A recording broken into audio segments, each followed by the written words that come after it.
Hello students, today we are going to start a new session, that is get 100% marks in periodic properties in just 2 hours.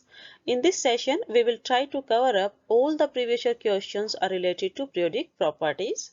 This one is the first part in which we will discuss the previous year questions are related to classification of elements. So students, let's start the session. First question is here that what is meant by periodicity of elements. ठीक है, periodicity of elements क्या है उसे हमें define करना है. तो देखिए स्टूडेंट्स, ये आपने प्रीवियस क्लासेस के अंदर भी पढ़ा है पीरियोडिक प्रॉपर्टीज के अंदर कि जब भी हम एलिमेंट्स को उनके इंक्रीजिंग एटॉमिक नंबर के बिहाफ पर अरेंज करते हैं, ठीक है, तो उनकी प्रॉपर्टीज एक रेगुलर इंटरवल के बाद क्या होती है, रिपीट होती है. इसी रिपीटेशन को आप क्या बोलते हैं, periodicity of elements. So you can write here that if elements are arranged, if elements are arranged in order of their increasing in order of their increasing atomic number, ठीक है. तो एटॉमिक नंबर के behalf पर जब आप उसको arrange करते हैं, देन क्या होता है आपके पास, देन देयर प्रॉपर्टीज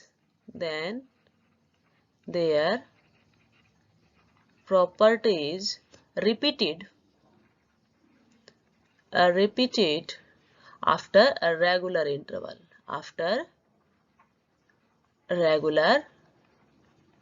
intervals. ठीक है, और इसी रिपीटेशंस को आप क्या बोलते हो, इसी रिपीटेशन को बोला जाता है periodicity. ठीक है, this repetition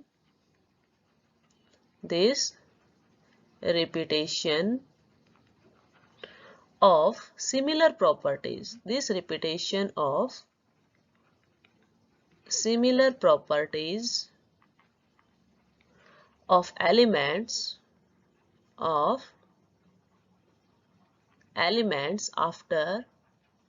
after regular intervals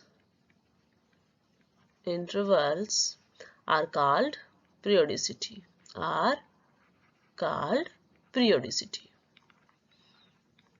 ठीक है, आपने क्या कहा है कि जब भी हम एलिमेंट्स को उनके इंक्रीजिंग एटॉमिक नंबर के बिहाफ पर अरेंज करते हैं तो उनकी प्रॉपर्टीज क्या होती है, रिपीट होती है. इस रिपीटेशन को क्या बोला जाता है, periodicity ऑफ एलिमेंट्स. तो देखिए, जो भी आप प्रॉपर्टीज देखते हैं, लाइक यदि मैं केमिकल प्रॉपर्टीज की बात करूं, ठीक है, जो उसकी किसी भी एलिमेंट की केमिकल प्रॉपर्टीज की यदि मैं बात करूं तो उसमें हमारे पास ये मोस्टली डिपेंड करती है किसके ऊपर, नंबर ऑफ वैलेंस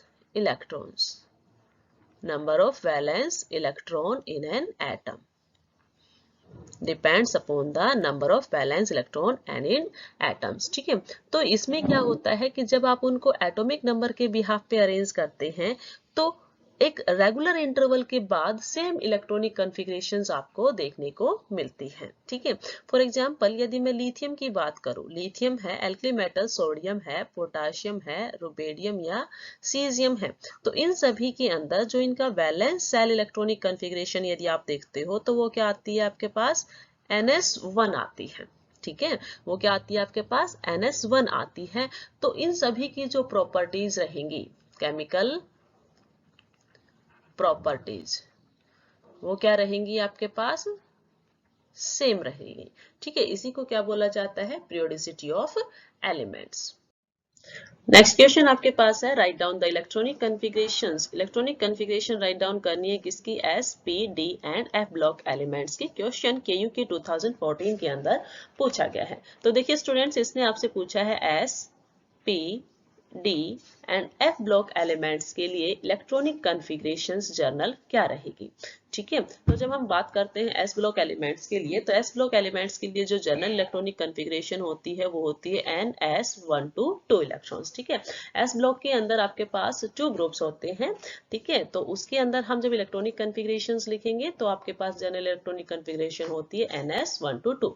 ठीक है, फॉर एग्जांपल यदि मैं डिस्कस करूं फॉर एग्जाम्पल यदि मैं लिथियम को डिस्कस करूं तो उसका एटॉमिक नंबर 3 होता है, ठीक है। तो इसके लिए इलेक्ट्रॉनिक कॉन्फ़िगरेशन क्या होगी, 1s2 2s1, ठीक है। तो यहाँ पर ये जो है ये इसकी क्या है, valence shell electronic configuration S block की।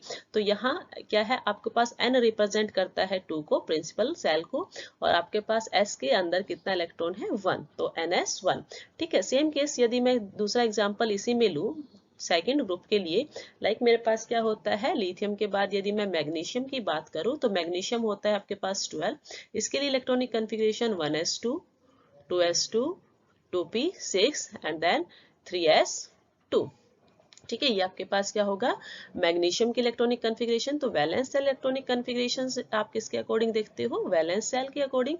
तो यहाँ यदि आप देखोगे तो आपके पास क्या आया है, n रिप्रेजेंट करता है 3 को, s के अंदर अब इलेक्ट्रॉन कितने हैं, 2 है, ठीक है। तो जनरली आप यहाँ से क्या बोल सकते हो कि जनरल इलेक्ट्रॉनिक कॉन्फ़िगरेशन आपके पास होती है ns1 से 2, एक या दो इलेक्ट्रॉन उसमें एडजस्ट कर सकते हैं।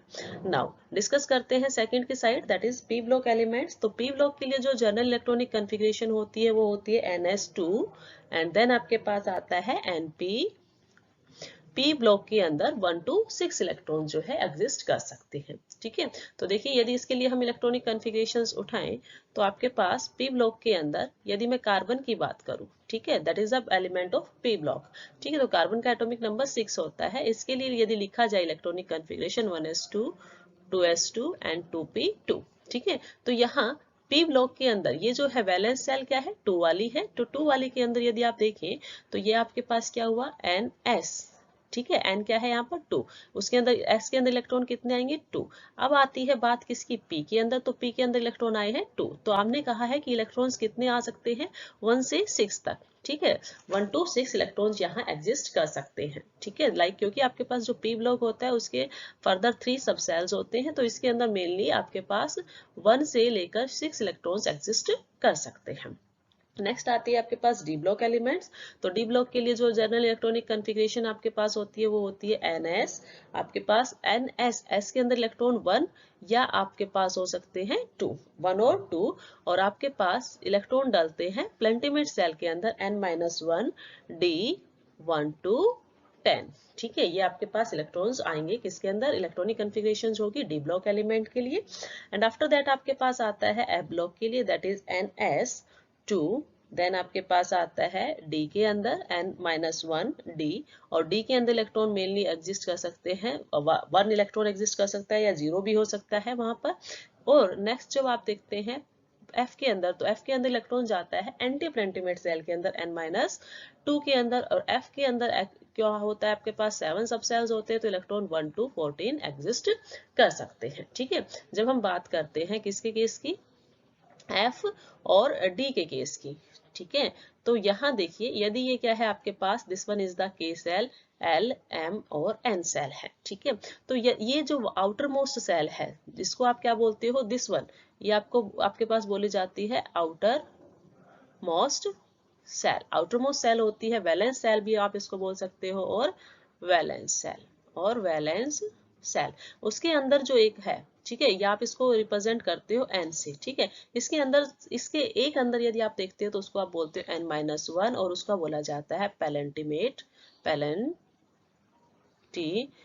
सेल, ठीक है। और उसके अंदर यदि एक और अंदर आप जाते हैं, इसको आप बोलेंगे n-2, जो किसके लिए होती है, एफ ब्लॉक के लिए होती है, जिसको हम बोलते हैं एंटी पैलेंटीमेट सेल, ठीक है। तो ये है आपके पास general electronic configurations. General electronic configuration यदि आप देखते हो किसके लिए, ये जनरल इलेक्ट्रॉनिक कॉन्फ़िगरेशन है आपके लिए ns के लिए, ठीक है। देन आपके पास क्या है, p के लिए, d के लिए एंड f के लिए।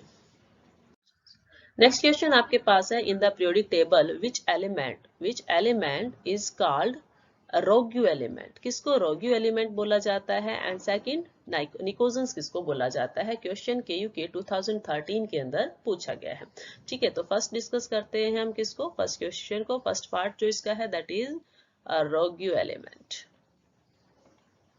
देखिए पीरियोडिक टेबल के अंदर जब आप रोग्यू एलिमेंट्स का डिस्कशन करते हैं तो रोग्यू एलिमेंट्स यहाँ पर क्या होता है आपके पास, वो होता है हाइड्रोजन्स। क्या होता है, वो होता है आपके पास hydrogens.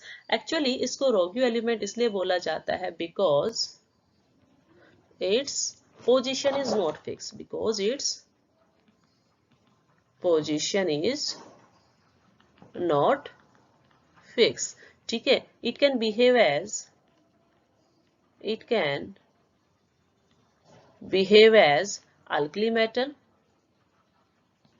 alkali metal as well as halogen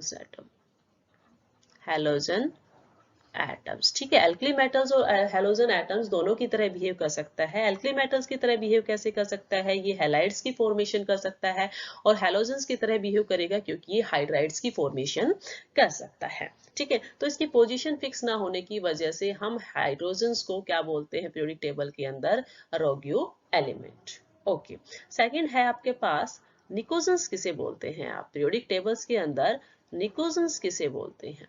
ठीक है, तो आपके पास जो नाइट्रोजन फैमिली है, क्या है, नाइट्रोजन फैमिली जो आपके पास है, नाइट्रोजन फैमिली जो आपके पास है उसको आप क्या बोलते हैं, निकोजेंस फैमिली। ठीक है, क्यों बोलते हैं निकोजन फैमिली, क्योंकि निकोजन का मतलब ही क्या होता है आपके पास, चोकिंग एलिमेंट, चोकिंग एलिमेंट्स। ठीक है, ये क्या करते हैं, मोस्टली पॉइजनस होते हैं और चोकिंग होते हैं नेचर के अंदर। नाइट्रोजन फैमिली के अंदर आपके पास क्या क्या आता है, नाइट्रोजन, फॉस्फोरस, आर्सेनिक, बिस्मिथ। ठीक है ना, तो ये सारे जो होते हैं आपके पास, ये सारे के सारे क्या बोले जाते हैं, pnictogens, because these are poisonous, because these are poisonous, because these are poisonous। ठीक है, ये आपके पास क्या होते हैं, poisonous होते हैं। एंड सेकेंड वन, ये क्या होते हैं आपके पास, चॉकिंग होते हैं नेचर के अंदर, choking in nature, that's why these are called pnicogens. Next question आपके पास है, in the periodic table which element is strongest. Periodic table के अंदर कौन सा एलिमेंट स्ट्रॉन्गेस्ट रिड्यूसिंग एजेंट होता है, and which one is strongest oxidising agent. Question KU के 2011 के अंदर पूछा गया है। ठीक है, तो फर्स्ट हम करते हैं कि आपके पास स्ट्रॉन्गेस्ट रिड्यूसिंग एजेंट कौन सा है। ठीक है, पीरियोडिक टेबल के अंदर यदि आप strongest, you have to see strongest reducing agent. ठीक है, आप सबसे पहले क्या देखेंगे, स्ट्रॉन्गेस्ट रिड्यूसिंग एजेंट। तो पीरियोडिक टेबल के अंदर जो स्ट्रॉन्गेस्ट रिड्यूसिंग एजेंट है वो क्या है आपके पास, दैट वन इज लिथियम। ठीक है, वो क्या है आपके पास, लिथियम है। ठीक है, अब देखिए रिड्यूसिंग एजेंट का मतलब ही क्या होता है, रिड्यूसिंग एजेंट का मतलब ये होता है कि जो इजीली क्या दे दे, इलेक्ट्रॉन्स प्रोवाइड करा दे, विच कैन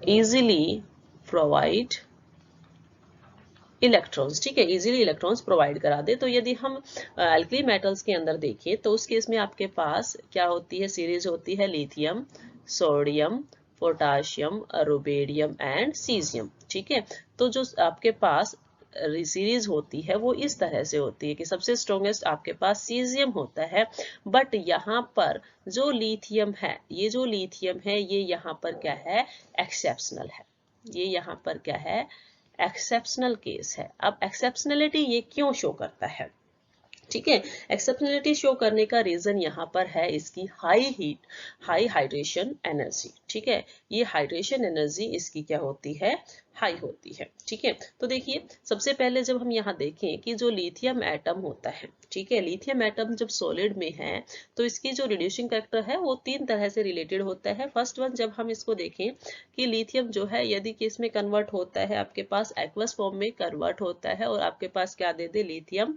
पॉजिटिव +1 इलेक्ट्रॉन्स। ठीक है, तो उस टाइम इसकी सब्लिमेशन एनर्जी, ठीक है, सब्लिमेशन एनर्जी भी काउंट होगी। सॉलिड से क्या होता है वो आपके पास डायरेक्ट क्या जाए, गैस में कन्वर्ट हो जाए। ठीक है, तो वो आपके पास यहाँ पर आएगी सब्लिमेशन एनर्जी, सब्लिमेशन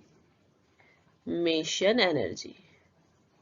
तो सब्लिमेशन एनर्जी जब आप इसकी देखते हैं तो लिथियम किस में कन्वर्ट हो गया, गैस में। सॉलिड डायरेक्टली कन्वर्टेड यदि गैस में होता है तो वो क्या कहलाता है, सब्लिमेशन। ठीक है, सेकंड स्टेप, यदि आप इसमें आयोनाइजेशन एनर्जी आती है वो क्या होती है इसकी, आयोनाइजेशन एनर्जी। ठीक है, जब आयोनाइजेशन एनर्जी हम देखते हैं तो आयोनाइजेशन होगा तो गैसियस का आयोनाइजेशन होता है, इलेक्ट्रॉन्स क्या हो जाता है वहां से रिमूव हो जाता है। ठीक है, गैसियस का आयोनाइजेशन होगा, इलेक्ट्रॉन्स वहां से रिमूव होगा। और यदि आपको इसे एक्वस फॉर्म में ऑब्टेन करना है तो you have to dissolve it in water, means आप वहां पर क्या देखेंगे, इसकी हाइड्रेशन एनर्जी, वहां देखेंगे इसकी हाइड्रेशन एनर्जी। नाउ देखिए, जब हम बात करते हैं इसकी सब्लिमेशन एनर्जी की, तो उस टाइम आप क्या कर रहे हो, इसको रिएक्शन इसमें क्या कर रहे हो, एनर्जी दे रहे हो। ठीक है, तो जो आपके पास डेल जी आती है, ठीक है, डेल एच जो आती है आपके पास एंथैल्पी, वो क्या आती है आपके पास, पॉजिटिव आती है। ठीक है, और यदि आप इसकी आयनाइजेशन एनर्जी देखोगे तो भी आप इसको एनर्जी प्रोवाइड कराते हो, वो भी क्या आती है, पॉजिटिव आती है। लेकिन जब आप इसको वाटर में डिसोल्व करते हो तो एंथैल्पी जो आती है वो नेगेटिव आती है। ठीक है, आपको पता है जब भी एंथैल्पी नेगेटिव आती है तभी प्रोसेस क्या होता है आपके पास, स्पॉन्टेनियस होता है।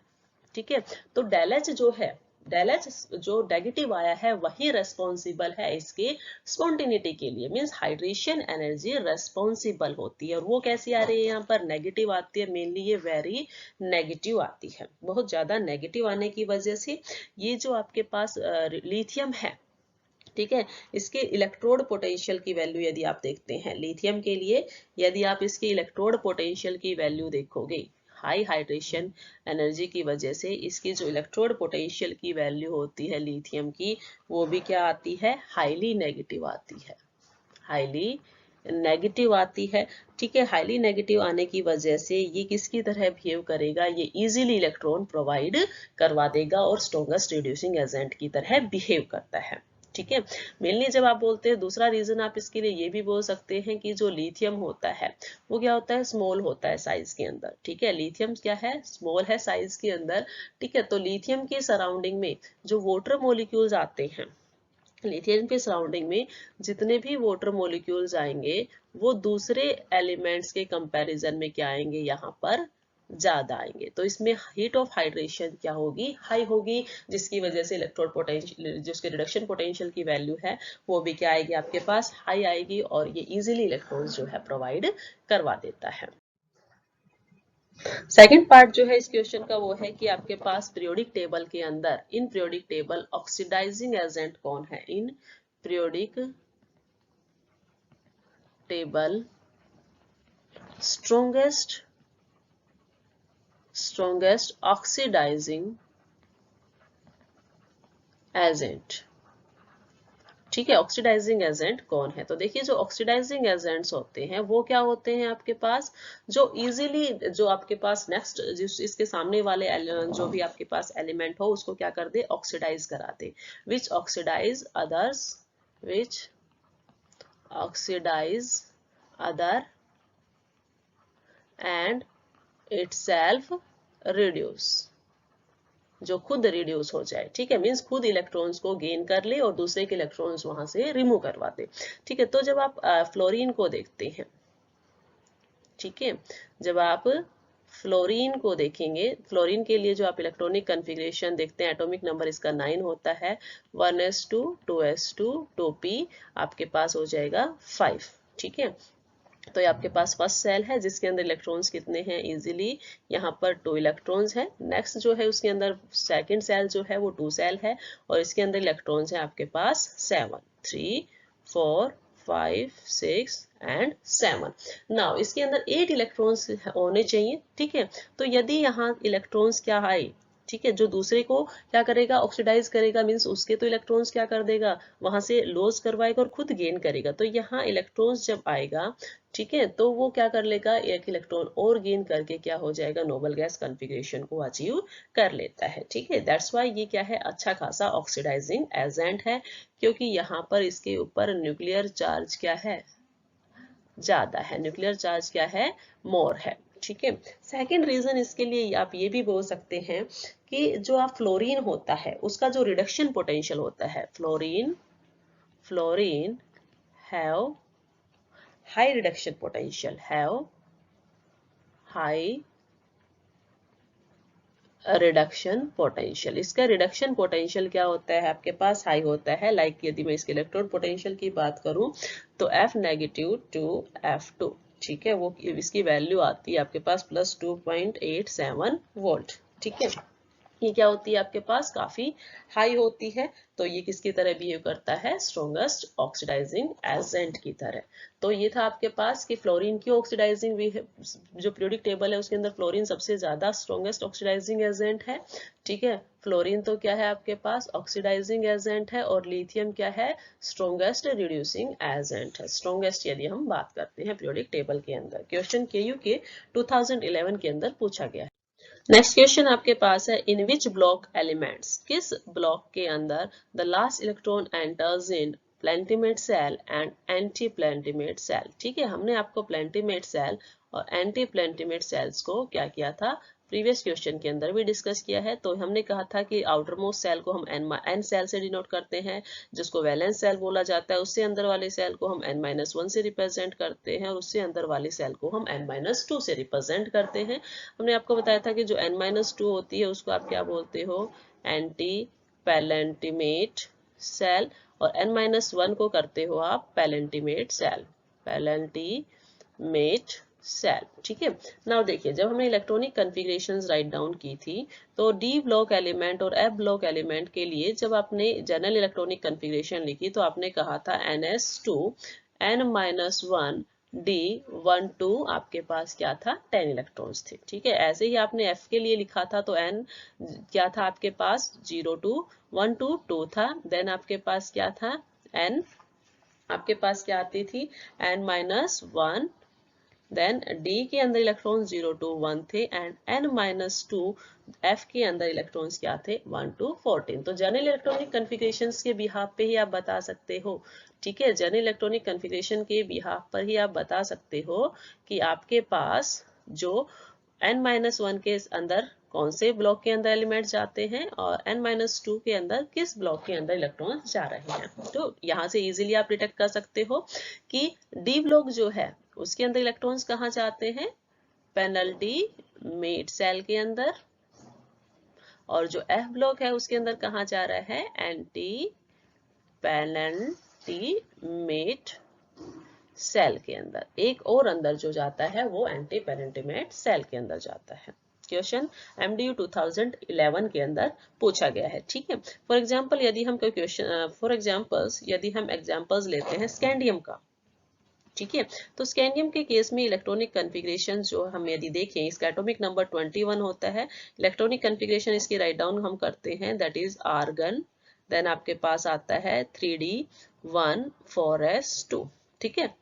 तो देखिए यहाँ यदि आप देखें तो n सेल क्या है, 4 है, n इज इक्वल टू 4 है, और n-1 क्या है आपके पास, 3 है, और लास्ट इलेक्ट्रॉन कहाँ गया है, 3D के अंदर, ठीक है। तो लास्ट इलेक्ट्रॉन यदि n-1 के अंदर जाता है, n-1 कौन है, D के अंदर जाता है तो उसे बोला जाएगा प्लेंटिमेट सेल के अंदर गया, ठीक है।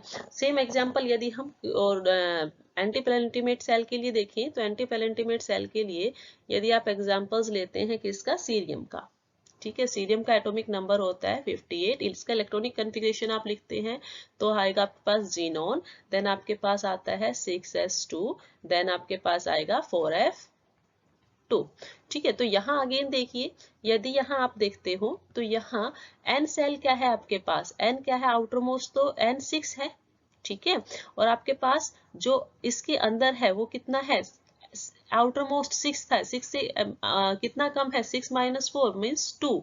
तो आपके पास किस में गया है, n-2 के अंदर, ठीक है। तो ये थे आपके पास एंटी पैलेंटिमेट सेल एंड प्लेंटिमेट सेल।